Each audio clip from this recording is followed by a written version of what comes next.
가슴에 안고 오늘도 기다리는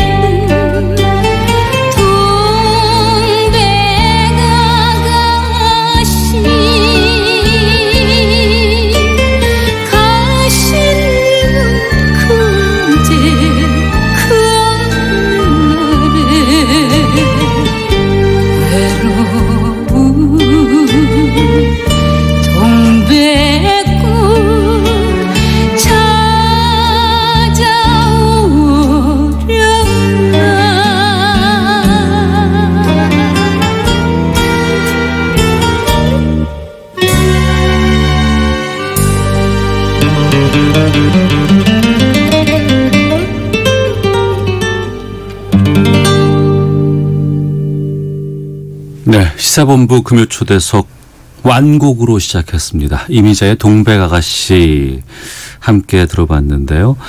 저희 초대석은 다양한 분야에서 활동하는 최고의 분들을 직접 모시는 시간입니다. 그런데 저희 시사본부가 오늘은 가수 이미자 씨의 초대를 받아서 직접 이미자 씨의 연습실을 초대를 받고 다녀왔습니다. 불후의 명곡 녹화를 위한 연습이 한창인 현장을 시사본부 조혜은 프로듀서가 다녀왔는데요. 어서 오세요. 네, 안녕하세요. 예, 연습실로 직접 가신 거잖아요. 네, 그렇습니다. 지난 금요일이었고요. 예. 그 KBS 관현악단 연습실에서 불후의 명곡 녹화를 위한 연습이 진행됐었는데 그 네. 현장에 다녀왔습니다.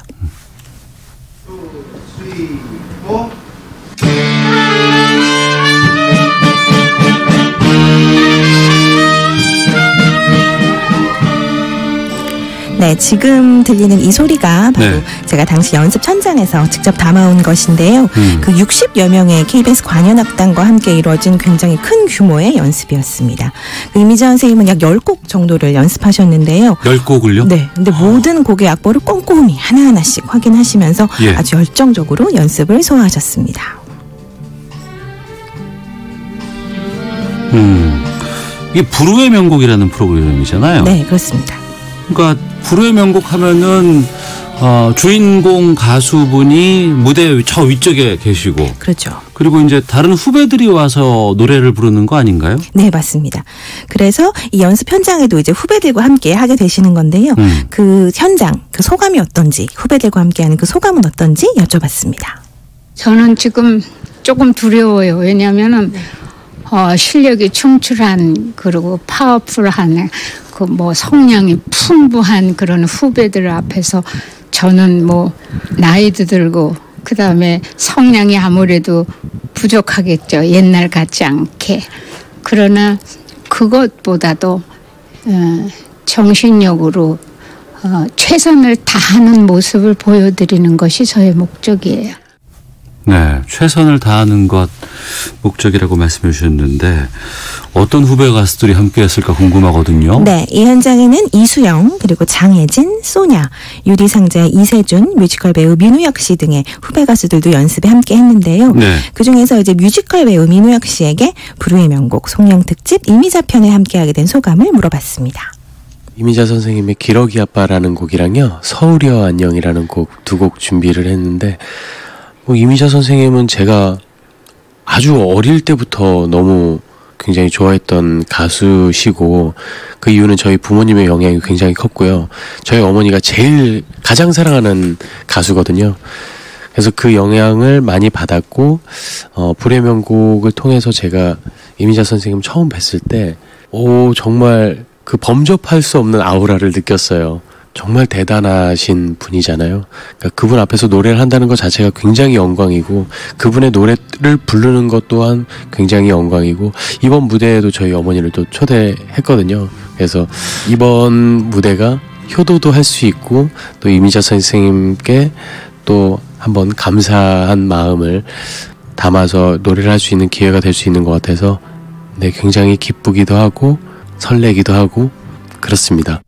네, 그 뮤지컬 배우 민우혁 군의 말씀을 좀 들어봤는데 참 영광일 것 같다. 내 어머니께 효도하는 것 같다라는 그렇습니다. 얘기를 했는데 네. 근데 그 현장에 이미자 선생님이 계신 거 아니에요? 네, 그렇죠. 그래서 후배들의 연습도 다 지켜보셨습니다. 얼마나 떨렸을까? 그렇죠. 그래서 굉장히 영광이다, 설렌다, 떨린다 이런 얘기 많이 했는데요. 예. 그래서 한편으로는 또 생각해보면 그 후배들이 한참 후배들이 이미자 선생님의 노래를 부른다는 게 결코 쉬운 일은 아니었을 것 같아요. 그렇죠. 그래서 가수 이수영 씨에게 그 선생님의 곡을 부를 때 어떤 점이 가장 어려운지 또 한번 물어봤습니다.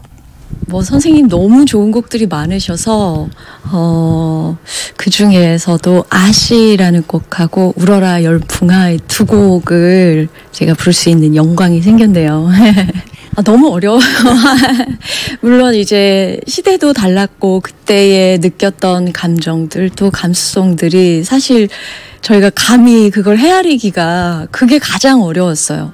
그 특히 아시란 곡은 말타님 따라서 시집을 간다는 그 자체를 저희가 사실은 알 수가 없잖아요. 그 심정과 이런 것들을 담아낸다는 게 굉장히 어려웠고 그 가사 하나하나가 주는 엄청난 의미를 담아내는 게 그게 가장 어려웠던 부분인 것 같아요. 예.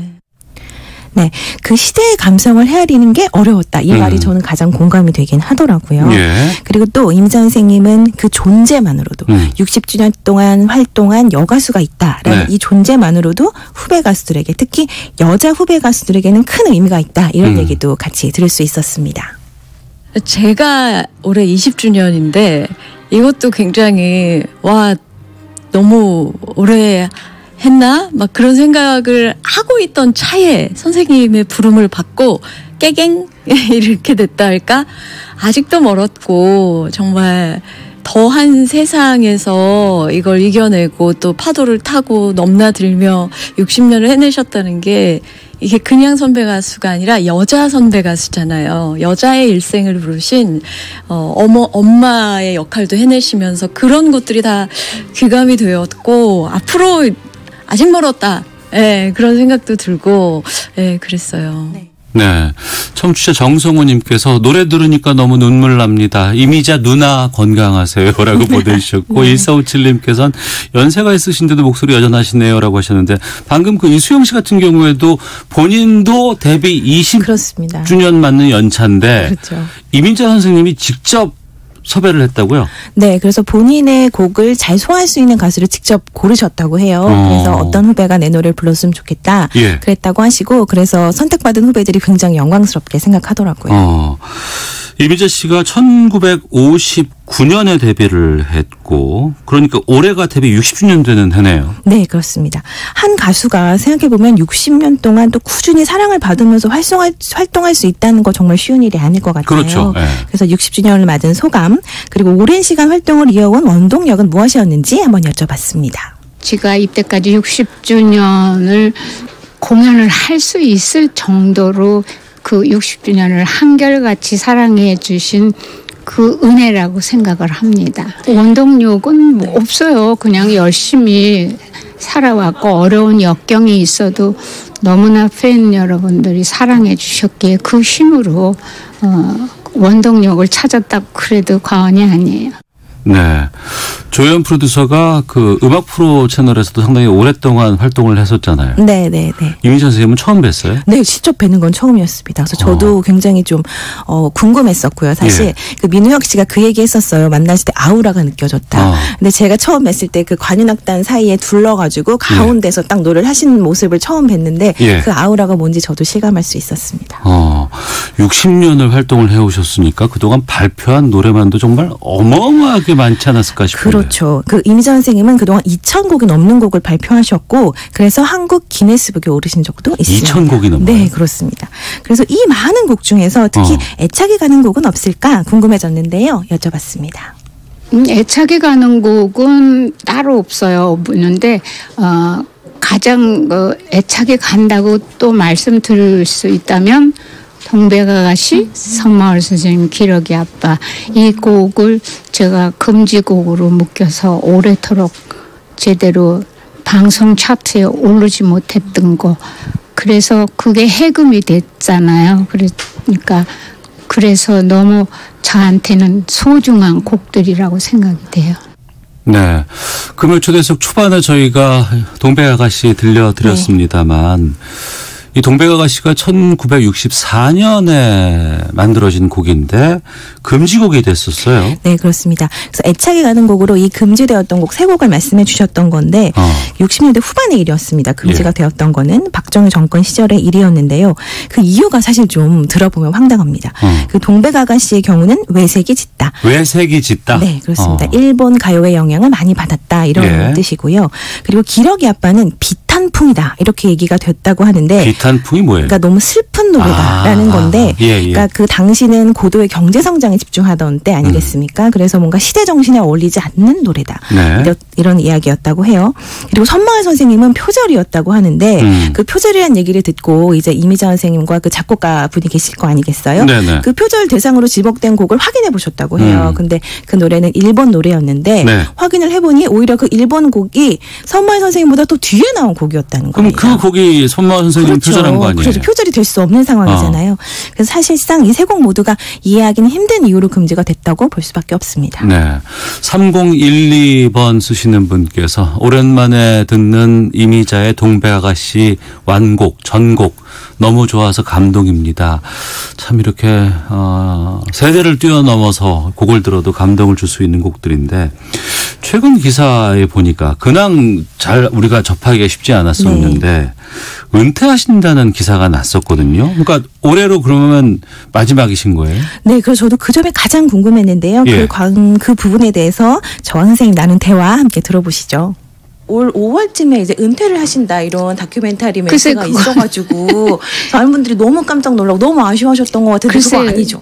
그거 아니죠. 제가 내 생각으로 이제는 내가 노래의 한계점에 오지 않았는가 이런 생각을 조금 말씀드렸더니 그것이 와전돼 가지고 그냥 은퇴한다고 얘기가 나서 저도 많은 곤욕을 치렀어요. 그러셨어요. 그러면 은퇴식을 따로 생각해 보신 적은 없으시고 지금도 사실 제가 연습하는 거 들어오는데 충분하실 것 같아요. 아니요, 성량이 부족하다고 하시지만 그 관록은 숨길 수가 없잖아요. 저는 이렇게 생각해요. 이렇게 물음 받을 때마다 은퇴라는 것은 그렇게 단을 내릴 것은 아니다. 팬 여러분들이 나를 찾지 않을 때 그때가 은퇴가 아닌가 저는 그렇게 생각해요. 그렇다면 계속 하실 수 있을 것 같은데요. 글쎄요. 네. 은퇴 아니시랍니다. 맞죠? 네. 은퇴가 아니라고 정확하게 말씀해 주셨습니다.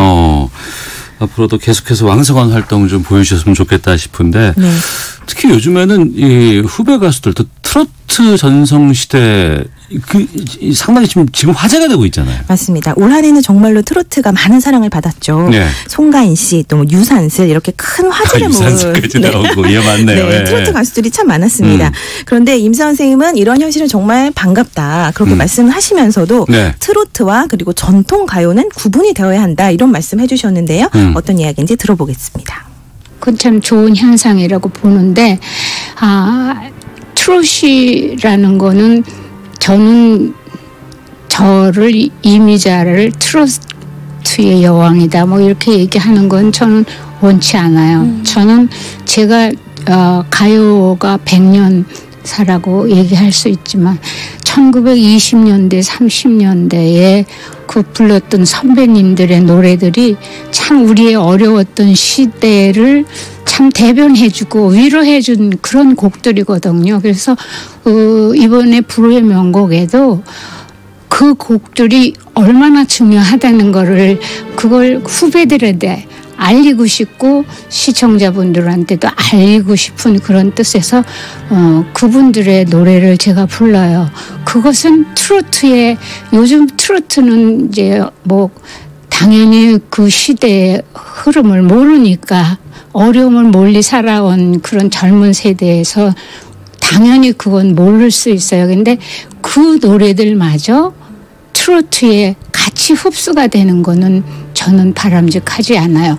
가요계 선배로서 60년 동안의 노래를 해온 사람으로서 저는 그것을 지키고 싶어서 후배들이 이 노래는 이렇게 불러줘야 된다는 거. 그리고 이 노래는 분명코 트로트가 아니고 전통 가요다. 이렇게 말씀드리고 싶어요. 네. 그 전통가요를 좀 오랜 시간 지켜온 분이기 때문에 그렇습니다. 이런 소신 있는 말씀해 주신 것 같고 후배들에게도 좀 교감이 되는 얘기를 해 주신 것 같은데. 네, 전통가요 중요성을 참 많이 강조하셨던 것 같아요. 그래서 이번에 불후의 명곡 그 무대에도 예. 그 선배들의 임혜자 선생님보다 더 먼저 나왔던 그 선배들의 전통가요를 직접 부르신다고 하고요. 그리고 50주년 기념 앨범도 나온 적이 있었고 60주년 기념 앨범도 나온 적이 있었는데 그 앨범에도 그래서 전통가요를 많이 수록을 하셨습니다. 네. 직접 스튜디오에 모시질 못해서 저희가 참 안타깝기도 하고 그럼에도 불구하고 연습하는 곳으로 초대를 해 주셔서 상당히 좀 감사도 전하는데 네. 한국 노래 더 들어야 되지 않을까 싶거든요. 네, 우리가. 맞습니다. 그래서 시작할 때 들었던 동백아가씨도 그 이미자 선생님이 직접 골라주신 곡이었어요. 예. 그래서 제가 마지막엔 또 어떤 노래 들으면 좋을까 직접 추천을 부탁드렸습니다.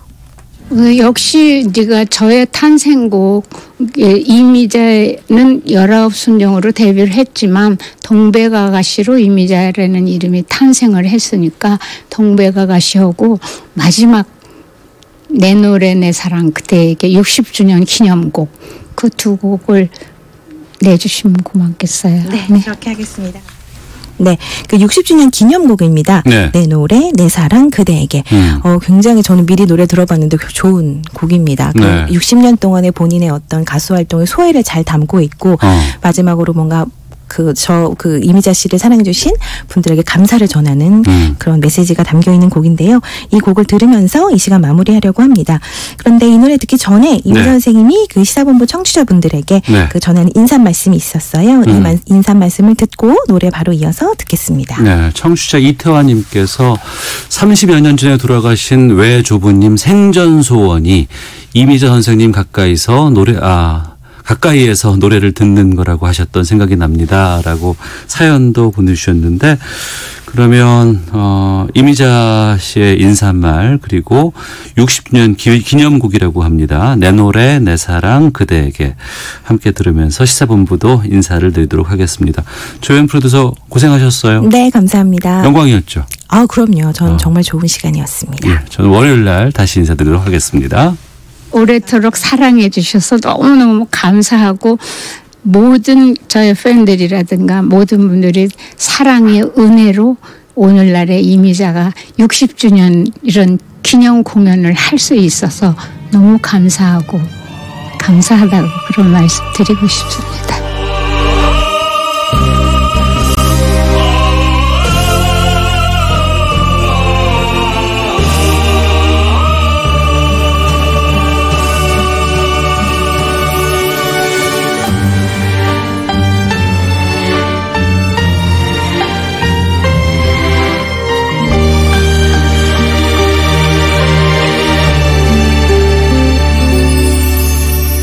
내 인생 황혼길에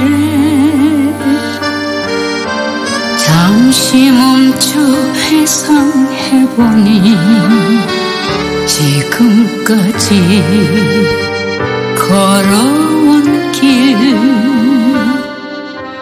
감사한 일뿐이여라. 아팠던 순간조차도 황혼길에 붉게 물들면 내 노래가 피어나는 향기로운 꽃밭 같아라.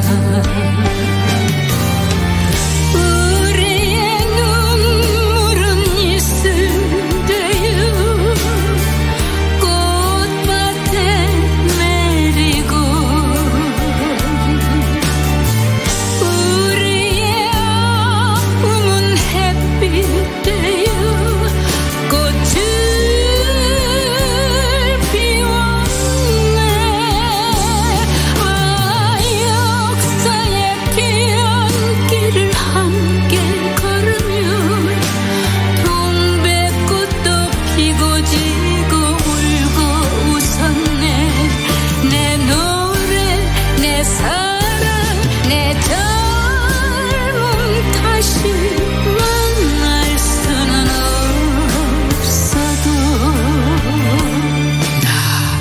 그대와 함께 노래하며 여기 있어